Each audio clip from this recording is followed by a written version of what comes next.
sabedoria, que nós possamos poder crer em Jesus Cristo, que se faz sempre presente conosco, e que o Senhor seja sempre bem-vindo. Venha em outras vezes nos estar aqui conosco nessa comunidade. Então a comunidade acolhe com uma salva de palmas.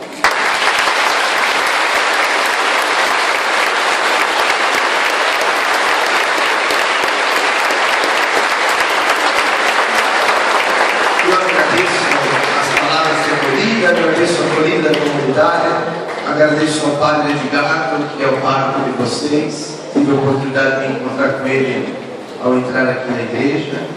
E peço uma prece por minha avó. Nós providenciamos uma lembrancinha. Guardem essa imagem bonita dela, uma mulher alegre, uma mulher festeira, mulher que fazia viagens. Em 2010 foi homenageada. Abriu a primeira agência de viagens e turismo aqui no bairro, Optimia Tour. Foi, se não me engano, o presidente da SAPEC durante o tempo, a PM também. Era muito envolvida com as causas do bairro. É uma mulher que deixa marcas na nossa vida, na vida da família e na vida da comunidade. Que Deus conforte o nosso coração.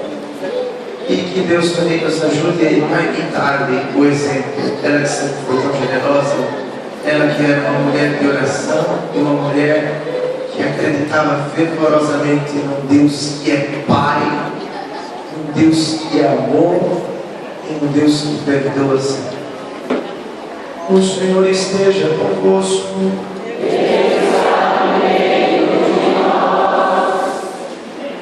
Inclinamos para receber a bênção.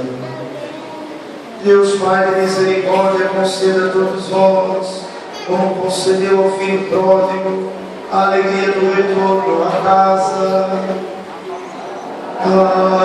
Amém. O Senhor Jesus Cristo, modelo de oração e de vida, vos guie nesta caminhada quaresmal a uma verdadeira conversão. O Espírito de sabedoria e fortaleza vos sustente na luta contra o mal, para poderdes com Cristo celebrar a vitória da Páscoa. Abençoe-vos Deus Todo-Poderoso, Pai,